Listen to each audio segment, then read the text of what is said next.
Alhamdulillah nahmaduhu nasta'inuhu wa nastaghfiruh wa na'udzu billahi min shururi anfusina wa min sayyiati a'malina may yahdihillahu fala mudilla lahu wa may yudlil fala hadiya lahu amma ba'du. Allahumma inna nas'aluka khaira hadzal layl wa khairan fihi wa khairan ba'dahu wa na'udzu bika min syarri hadzal layl wa syarri fihi wa syarri ba'dahu. Amin ya rabbal alamin. Baik Bapak Ibu, saudara, saudari, ikhwan akhwat fillah dari manapun dan sedang berjalan dan semuanya, semoga dalam ridha Allah Subhanahu wa ta'ala. Judulnya apa Pak? Silaturahmi. Itu bukan judul Pak. Ambol urang Tanjung Godang. Ibu ambol lahir di Siko ya. Cuma kami besarnya di Kota Tongah ya. Kini mungkin anak-anak Kota Tongah, Tanjung Godang, kalau babaso ndak baso mereka lah Tanjung Gadang nih nah. Boleh juga, ndak masalah. Bahasa Inggrisnya boleh baso Minang, nasional Minang. Taib, Bapak Ibu, kita berada di masa yang telah Nabi kabarkan, yang disebut oleh Rasulullah SAW zaman fitnah.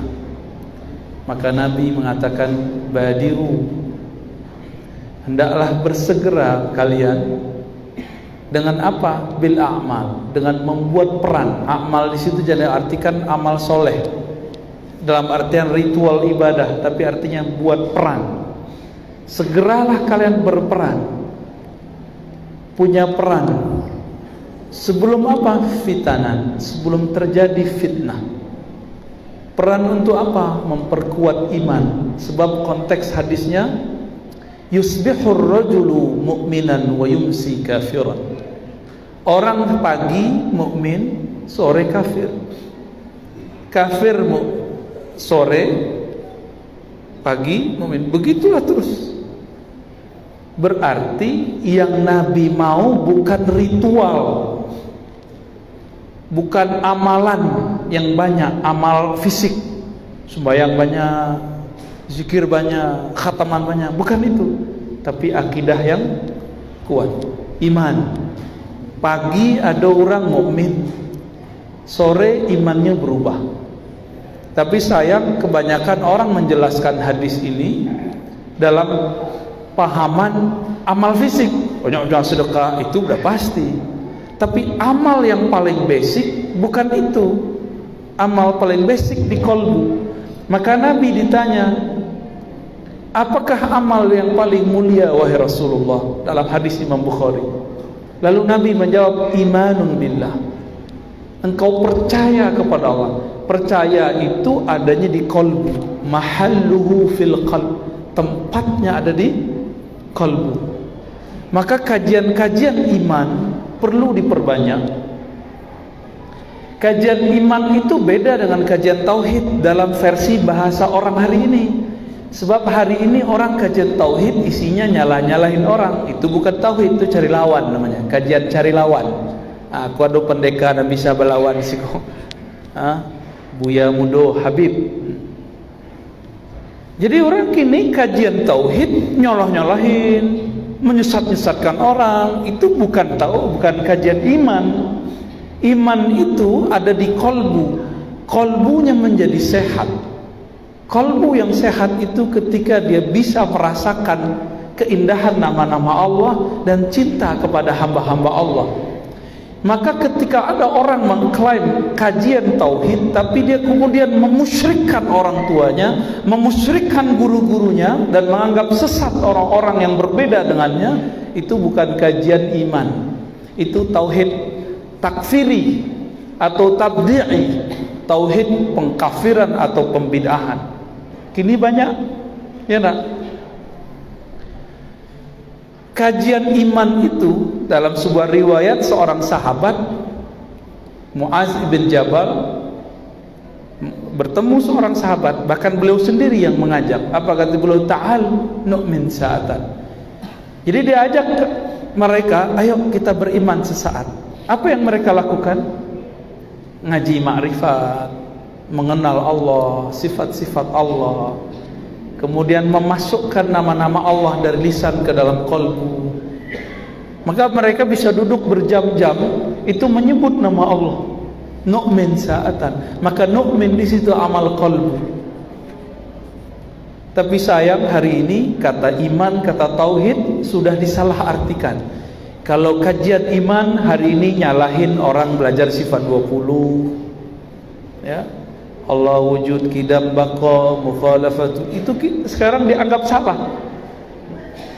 Akhirnya kajian tauhid bukanlah mentauhidkan Allah, tapi cari lawan kepada hamba Allah. Dan yang paling menyedihkan, kita mengatakan, oh kamu, ente mau coba mengkafirkan, menyalahkan orang-orang tua-tua dahulu. Mereka keluarkan satu ayat, wa idza qila lahum ittabi'u ma anzalallah, jika engkau berkata kepada mereka ikutilah apa yang Allah turunkan, mereka menjawab, kami mengikuti apa-apa yang dilakukan pendahulu kami. Itu ayat ada di surah Al-Baqarah, dan yang semakna dengan ayat itu ada dalam surah Luqman. Ayat itu bukan untuk menyalahkan orang beda faham, sebab ayat itu turun akidah Asy'ariyah tidak ada di situ namanya Asy'ariyah. Akidah bersifat 20 namanya, ya. Jadi dek kawan, ayat itu jangan kami mengikuti orang tua-tua kami, lalu dibantah di ayat itu, ya. Jadi ayat itu melarang mengikuti orang tua-tua. Orang tua di ayat itu orang tua di Mekah. Orang tua dulu di Mekah, mereka sembah Allah atau sembah berhala? Sembah berhala. Dek kawan, diambilnya ayat itu untuk menyerang orang tarekat sufi karena masalah robitoh, mengenang guru, mengingat jasa guru sebelum zikir. Tidak nyambung. Itu adalah pemalsuan makna ayat, dan itu berbahaya. Itulah yang Nabi katakan dalam hadis Imam Tirmizi, ya, orang yang man qala atau man fassara al-Quran bi ra'yihi, siapa yang mentafsirkan Quran dengan akal-akalan dia, dengan pemahaman hawa nafsunya, falyatabawwa maq'adahu minan nar, siap-siap tempat duduknya di neraka. Ayat untuk orang kafir, untuk orang musyrik, dialamatkan kepada orang yang beda faham. Sah nggak tuh? Boleh nggak tuh? Katanya kajian tauhid. Nah itu banyak Pak hari ini. Nah, semoga masjid kita, lingkungan kita bisa bertahan. Jangan diam Pak, para buya, para ustadz, masyayikh, tolong jangan diam. Gak usah takut. Oh nanti jamaah kita sepi. Emang mereka banyak? Ya, Buya Habib, enggak juga kok. Yang paling sedih, ada kawan ahlu sunnah buat majelis ahlu sunnah, ada satu yang beda faham, yang dia hargai yang satu itu, yang lain dia sakiti. Yang karena yang satu ini si tauhid yang tadi, yang lain dia hantam, padahal yang lain itulah yang sebenarnya mencintai dia. Bapak Ibu, dulu di Tanjung Godang ada guru kita, orang tua kita, Datuk Onggwong, ya. Kami dulu ngaji kitab di surau, surat apa istilah, surau Tanjung, Tanjung. Dulu kami setiap hari Jumat pura-pura permisi, Bu, permisi Bu, dari sekolah di mana? Tidak balik-balik ya. Sehari Jumat jam 8 sampai jam 10, paling cuma 2 jam. Kama turun ke surau, orang sedang mengaji hikam I'anatul Talibin, Ihya Ulumuddin. Ajib kita. Kini tidak ada lah, Buya Nu'man sudah sepuh, udah 80-an umurnya, mungkin sudah 85 kali ya. Tadi kami ke tarbiyah beliau, ke kepala madrasah tarbiyah Koto Panjang. Jadi beberapa hari ini Bapak Ibu sebagai tahadus menceritakan nikmat Allah, karena Allah mengatakan adapun nikmat Allah fahadits, ceritakan, akhir surat Duha. Kami membuat kajian kitab berbahasa Arab untuk para guru dan santri-santri senior di madrasah tarbiyah Pasya Agam. Jadi kalau dari Canduang terus masuk ke dalam Pasya, mungkin ada yang berasal dari Agam, faham maksud apa. Datang situ udah kayak saudara ya, alhamdulillah dengan mereka, walaupun kami bukan tamatan situ, alhamdulillah. Jadi kadang-kadang saudara itu bukan orang nan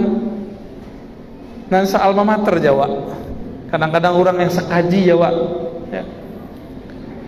Di hari kedua dan ketiga kami menyebutkan silsilah keilmuan ulama di Minangkabau, khususnya Agam, Kabupaten Kota, Payakumbuh, Lintau ya, Betanah Datar dan sekitarnya. Dan mereka kaget, mereka merasa senang, karena selama ini kawan-kawan itu menganggap ajaran yang suka membid'ah-bid'ahkan ini yang diserangkan MTI, Madrasah Tarbiyah Islamiyah, karena benteng Ahlus Sunnah. Jadi Bapak Ibu kami kasih tahu, benteng Ahlus Sunnah itu bukan di YouTube. Di mana bentengnya? Di Madrasah Tarbiyah Islamiyah. Di ujung jalan kok ada Tarbiyah Pekan Senayan, tapi tidak tahu lay jalan dah. Kan layah mutu layah ya lah. Semoga tidak ya. Kewajiban antum kau buya. Ya. Ada pendekar Ahlus Sunnah sih kau berdua. Nah, nanti bisa kau buya Habib.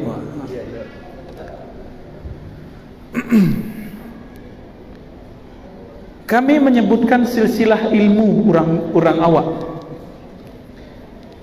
Kalau angkulah kuang, nah, ini belum kita sebut di luar.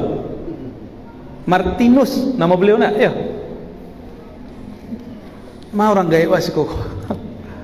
Angkulah kuang, nama kete beliau siapa? Tu angguang. Iya Martinus nak. Iya Dades, mana Dades? Hah? Marjunus. Model-model orang Yunani nak. Ashabul Kahfi, Marjunus. Bahasa kayak Suryaniyah ya. Syekh Marjunus Datu Angguang, beliau itu ngaji dulu di Madrasah Tarbiyah Islamiyah Tiaka. Lea dojo madrasah tu. Le memakai tradisi tarbiyah atau sudah jadi modern? Sudah jadi modern ya? Oh sudah jadi MDS. Tapi masih aduh. Ya syukurlah, alhamdulillah. Walaupun kajian Ahlus Sunnahnya sudah jadi Latin ya. Beliau berguru kepada Syekh di situ, Syekh Ibrahim Harun. Syekh Ibrahim Harun, ada kuburannya di situ. Nah, nanti silakan di cross check Buya Habib ya.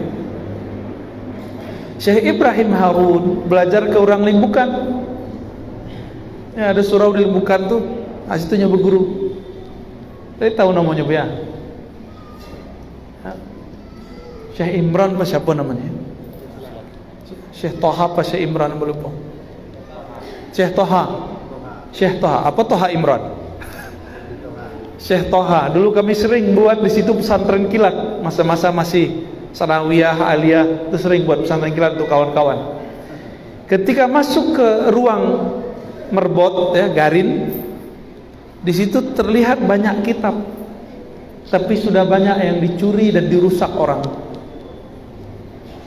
Berarti dulu sang imam, sang guru di situ emang ahli kitab. Mereka dulu bersama-sama ngaji ke Mekah. bersama Syekh Abdul Wahid As-Solihi ngaji di Mekah. Bertemulah dengan Syekh Umar Bajunaid, Syekh Ahmad Khatib, orang awak tapi jadi mufti di Mekah, orang kota tua agam. Bertemulah dengan Syekh Hasan Ibn Sa'id Yamani dan ayahnya Sa'id Yamani. Bertemu dengan masyayikh-masyayikh yang luar biasa, dan mereka berguru, pulang-pulang buat madrasah tarbiyah di negeri kita. Jadi kami membacakan silsilah ilmu. Silsilah ilmu mereka sama seperti yang ada di madrasah tarbiyah Kota Panjang, sama ona. Misalnya kita ambil Syekh Mukhtar. Syekh Mukhtar itu mengambil dari Syekh Abdul Wahid Solihi, Tobek Godang, itu namanya MTI Tobek Godang. Insyaallah kami isu ziarah ke situ, ya, insyaallah. Tadi kami ziarah ke Syekh Mukhtar Angkul. Awak ndak niat manga-manga ziarah sih, kira disambut lo tajo tari piriang banyak. Piriang isi bakwan.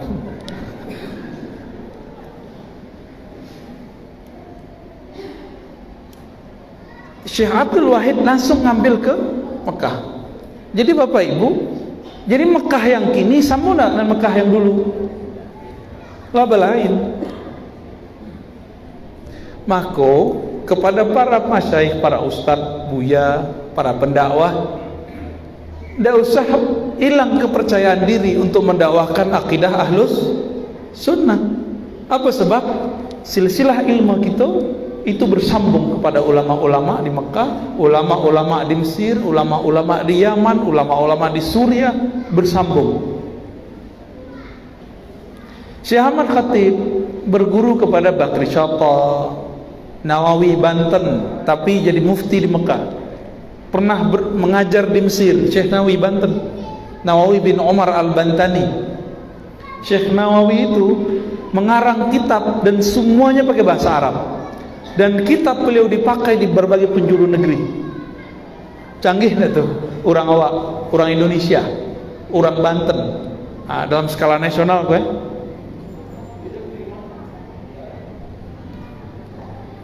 Jadi Bapak Ibu, kalau orang kemudian menyalahkan kaji awak, maka sebutkan, oh kami dulu kaji kami ngikuti Datuk Ongguang. Datuk Ongguang itu berguru kepada Syekh Ibrahim Harun. Syekh Ibrahim Harun kepada Buya Dilibukan Syekh Taha, bersambung dengan Syekh Abdul Wahid Solihi kepada ulama Mekah, Syekh Ahmad Khatib dan lain-lain. Itu jawabnya.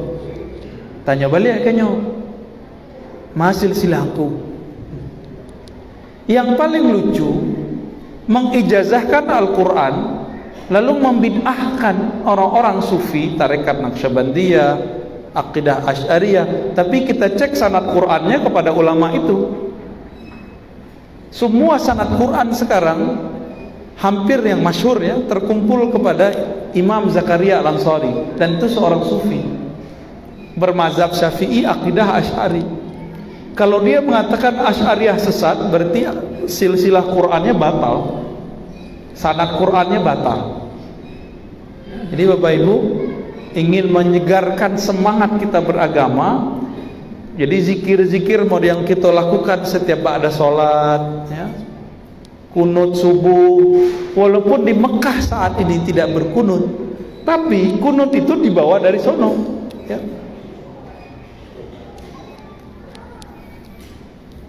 Dulu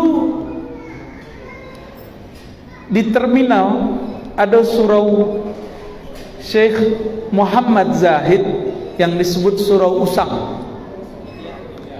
Orang salah tulis disebut Ongkusoi. Nama asli beliau Syekh Muhammad Zahid. Syekh Muhammad Zahid. Kami megang sanadnya, ya. Syekh Muhammad Zahid itu mengambil ilmu zikirnya kepada orang di Sungai Dareh, Sungai Doreh, ya. Setuju nak? Ya. Syekh Muhammad Ilyasin. Syekh Muhammad Ilyas mengambil ke Syekh Muhammad Jamil. orang setuju. Beliau diambil mantu oleh ulama yang lama ngaji di Mekah, karena beliau juga ngaji di Mekah, namanya Syekh Muhammad Tahir Barula. Tapi di situ suraulah jadi masjid, orang sudah nggak kenal, sayang. Syekh Muhammad Ongkusoi Muhammad Zahid. Muhammad Zahid itu punya murid banyak, dan kami datang kepada cucu anak dari murid beliau. Jadi murid beliau orang nyebutnya Kutotongah Petolang tuh, Ayah Sultani. Ya, kuburannya kan di Kutotongah Tengah. Ya, orang Totongah karena beliau, kami datang ke anaknya Syekh Ayah Sultani, dan beliau menyebutkan dulu Syekh Muhammad Zahid minta tolong kepada Ongko Ayah untuk menuliskan ijazah.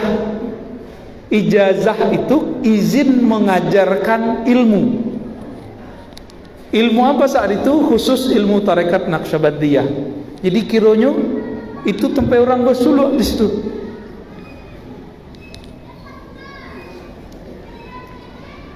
Syekh Muhammad Zahid itu punya murid, ada namanya Syekh Junaid ya. Itu di belakang masjid Pancasila itu loh. Istiqomah ya. Pancasila lo namanya. Ada masjid Istiqomah, belakangnya ada surau. Dulu kami yang meresmikan itu, meresmikan tagaknya berdiri kembali. Syekh Junaid.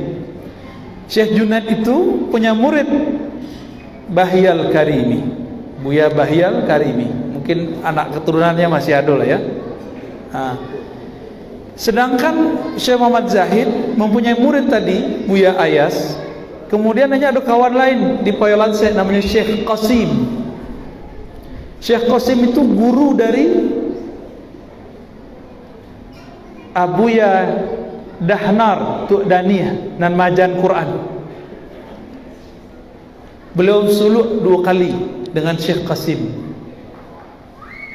Syekh Qasim itu, jadi Syekh Qasim, Syekh Ayah Sultani, Syekh Junaid, 3 orang itu ngambil ilmunya kepada Syekh Muhammad Zahid Ongkusai. Nah, ini satu wilayah itu dulu ya.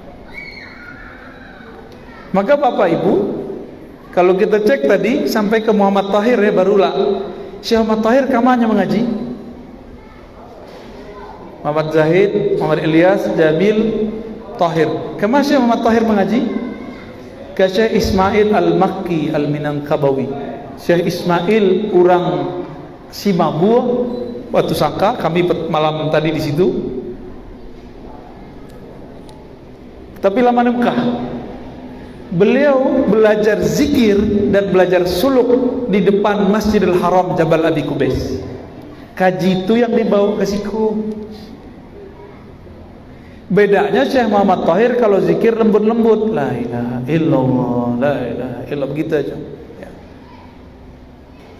Beliau punya kawan namanya Syekh Abdurrahman Kumangu. Karena zikirnya bercampur tarikat Saman, zikirnya lebih keras.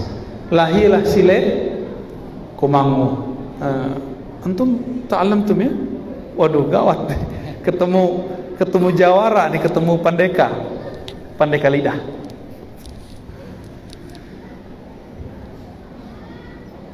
Jadi silat Kumangu itu Bapak Ibu, itu bukan silat biasa, itu silat yang diolah dari zikrullah. Maka adik-adik kami sarankan kalau belajar silat yang begitu. Jangan silat-silat yang kosong, ya, belajar zikir. Jadi bisa merasakan Allah Ta'ala dalam gerak. Nah, itu kan dahsyat tuh. Ya, syukuran. Kini kan lebih rami karate ya nak. Kami dulu karate yo ya. Lebih rami taekwondo, enggak masalah. Cuma ambil ilmu yang dari buya-buya gitu. Nah, Bapak Ibu yang bukan Allah, kami dulu bertanya kepada Datuk Angbong. Tuh, dulu di mana sekolah tuh? Ambo di tarbiyah Tiaka. Tapi apa yang paling menarik? Beliau mengatakan setelah kelas 7 itu orang wajib bersuluk. Itu enggak bisa diangkat ini ya. Tak bisa deh. Udah susah. Cuma di Batu Basure, di Kampar, cucu dari Syekh Abdul Ghani masih begitu, tapi suluhnya bukan 40 hari, 10 hari, 10 hari. Jadi murid tarbiyah dianjurkan, bukan diwajibkan, untuk beriktikaf di surau setiap selesai belajar kitab kuning, kitab Arab. Jadi Bapak Ibu yang bukan Allah, kami hanya ingin menyampaikan kenangan-kenangan indah itu jangan kemudian cuma diceritakan, tapi kita bangkitkan semangat itu kembali dan ambil ilmunya dari ahlinya kembali. Jadi kami berharap nanti tarbiyah Islamiyah itu ramai kembali, ya, amin ya rabbal alamin. Terakhir sebelum sembahyang, nanti sudah sembahyang ada tanya jawab. Ada tanya jawab.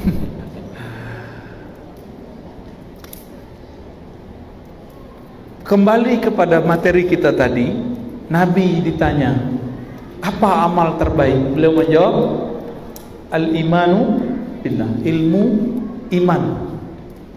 Iman itu mahalluha fil qalb, tempatnya ada di kolbu. Di kolbu. Nah, pertanyaan, kolbu itu apa? Hati jantung, hati liver, atau otak? Nah, kedokteran dan psikolog tuh debat tuh. Tapi Imam Ghazali dan para imam-imam terdahulu tidak pernah berdebat. Nggak pernah berdebat. Kolbu itu dibagi dua istilahnya. Ada kolbu yang zahir, namanya kolbu sanubari, banamulah jantung. Beberapa aliran kebatinan salah kaji, keliru.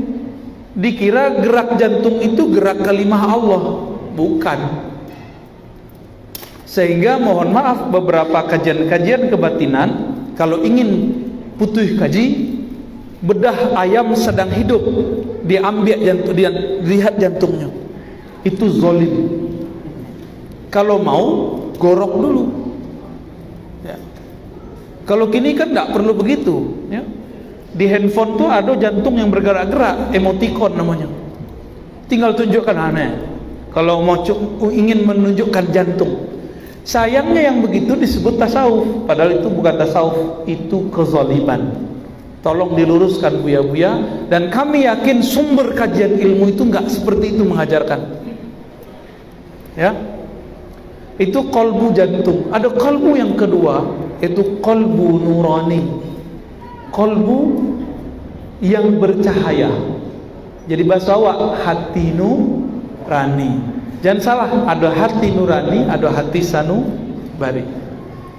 Inna Allah yanzuru ila qulubikum. Ketika disebut di dalam hadis Allah memandang ke kolbu engkau, itu maksudnya adalah kolbu yang bercahaya, bukan jantung. Tapi si kolbu nurani itu sangat berkaitan dengan si jantung.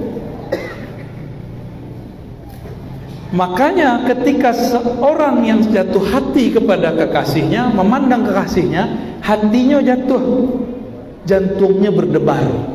Nah, disitulah hubungan erat antara hati nurani dan hati sanubari, hati jantung.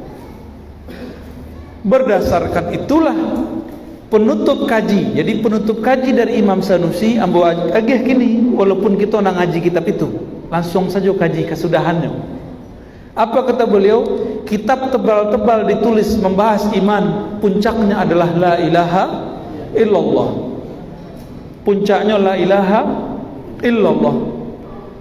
Maka semakin faham seseorang makna la ilaha illallah, semakin tenang kolbunya. Jadi kolbu tu dia gena jabatan tingginya tidak tenang, malah tambah terancamnya. Cobalah yang dapat jabatan. Raso-raso kalau punya oto baru senang hati, Pak. Cobalah punya oto baru, parkir kegores ketek, le senang hati. Tidak. Awak sedang asik-asik, tiba-tiba ada orang yang nyalip. Baras hati, oto buruk menyalip awak. Kiranya awak punya oto rancak nak membahagiakan hati. Kalau bini rancak itu lain cerita ya. Itu puya salah nak cerita tu. Jadi di mana kolbu itu bahagia? Kolbu itu bahagia kalau si kolbu mendapatkan apa yang menjadi makanannya hari-harian. Kalau lidah daging batu lebih bisa. Lidah daging bensin lah nemu. Kalau bensin cocoknya untuk apa? Makanan loto, ya, makanan Honda, ya tak? Kalau telingu bisa tak telingu daging rondang? Enggak. Mato bisa tak mato diagih minyak parfum semprot harumlah mato aste. Jangan salah latak, jangan salah dalam menempatkan kebahagiaan diri. Diri itu terbagi-bagi zahir, anggota.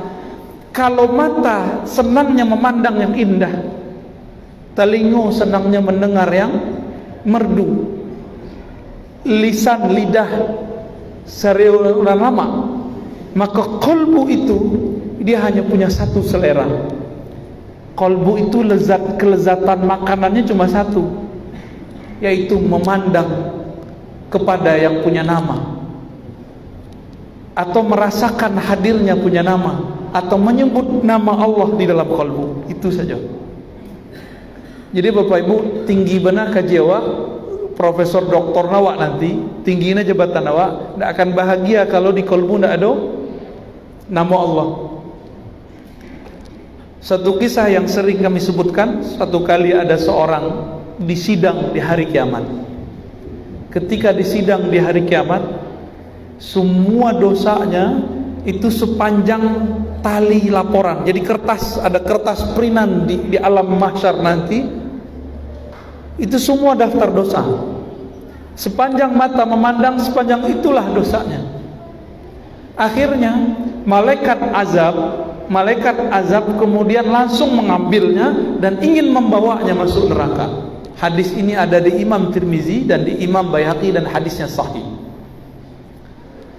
Lalu Allah berfirman, "Hei, tunggu dulu malaikat. Ada satu hal yang tertinggal darimu. Engkau baru menghisap zahir dari badan dan pikirannya, tapi engkau belum menghisap denyut jantung di dalam kolbunya." Sebab denyut jantung itu berkaitan dengan kolbu yang bercahaya. Maka bedahlah kolbunya. Dibedahlah oleh malaikat. Dibedah Pak, kaget malaikat. Kolbu orang itu menyebut nama Allah, Allah, Allah, begitu. Dalam riwayat Imam At-Tirmizi, la ilaha illallah, la ilaha illallah, la ilaha illallah, di kolbunya itu. Kaget malaikat. Hah? Berarti, nah ini rahasia, malaikat tidak tahu amalan tersembunyi di dalam kolbu. Akhirnya Allah berfirman, timbanglah kalimat la ilaha illallah atau Allah, Allah itu, ambil. Lalu timbang, taruh di kanan, amal maksiatnya taruh di kiri. Apa yang terjadi? Awal goyang-goyang, goyang-goyang. Lama-lama kalimah itu tambah cepat. Semakin dikeluarkan, tidak ada putus-putusnya. Selalu aduh. Maka malaikat azab pun melepas. Ya salah Pak. Ternyata kalimah la ilaha illallah ditimbang dengan langit dan bumi masih lebih berat. La ilaha illallah. Itulah Nabi Musa bertanya, ya Allah, hadis sahih, khususkanlah aku dengan satu zikir. Apa kata Allah? Qul la ilaha illallah. Hai Musa, bacalah la ilaha illallah.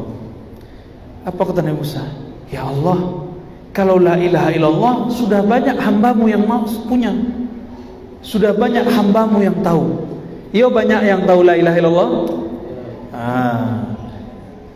Tapi la ilaha illallah buya, kau lain yo la ilaha illallah Bapak Ibu. Lain Pak. Sebab Allah kemudian berfirman, "Ikul la ilaha illallah." Kalau ditimbang dengan langit dan bumi itu lebih berat la ilaha illallah. Nabi Musa ditalkin langsung oleh Allah. Apa arti talkin? Dibimbing langsung membaca oleh Allah. Nah, itu yang bedain Buya aku juga Bapak Ibu.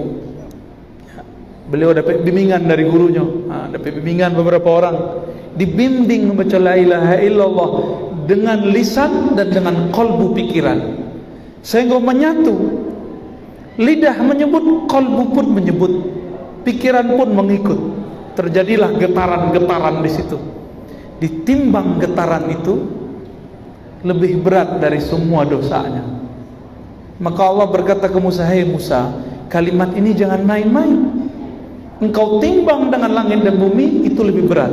Jadi Bapak Ibu, di mana bumi yang paling bagus cahayanya, yaitu tempat yang di atas itu banyak orang baca la ilaha illallah. Tapi kini ada orang setiap wak banyak menyebut la ilaha, kecil gila ada orang.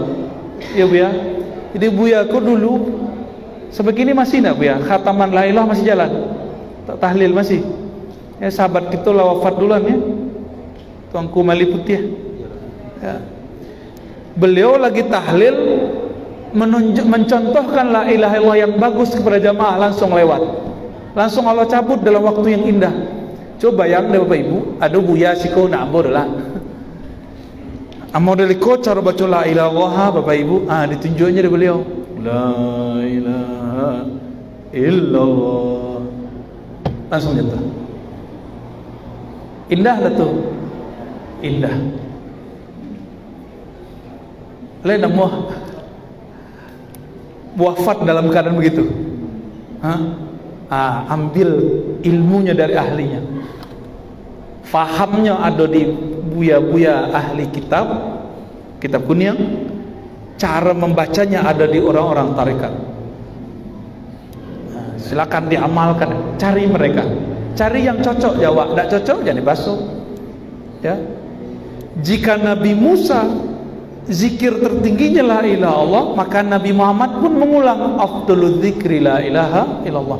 Zikir yang paling mantap itu, paling lezat itu la ilaha illallah. Zikir paling berat masuk ke kalbu itu jadi berat. Makanya orang kalau punya kalimah itu di kalbunya, kalimat-kalimatnya akan berat, tabau lendong waktunya, tabau waktu orang tuh, kecuali awak ingkar ya. Lahazan orang labang, insyaallah undur. Wih, tinggi kaji dades gini. Biko dia tak selesai lah dah. Pengurus bercakap lah cerita. Shoot lah dulu. Jadi ibadah. Lanjut sedulu. Anda nanti wak komat saja. Komat, ya. Waduh, selalu orang jemaah kurang sehat badannya. Jadi pulang kendaraannya sampai ke ulangan gigi belakang. Makanya dia sebelah jemaah kurang sehat badannya. Ini ke pulang. Anak mau pulang dengan cara ternyata masih sakit. masih sakit. Bentar bingung pulang kerja. Kendaraan tambah di sini. Sini airnya. Kita tutup dulu ya. Sallallahu alaihi wasallam. Assalamualaikum warahmatullahi wabarakatuh.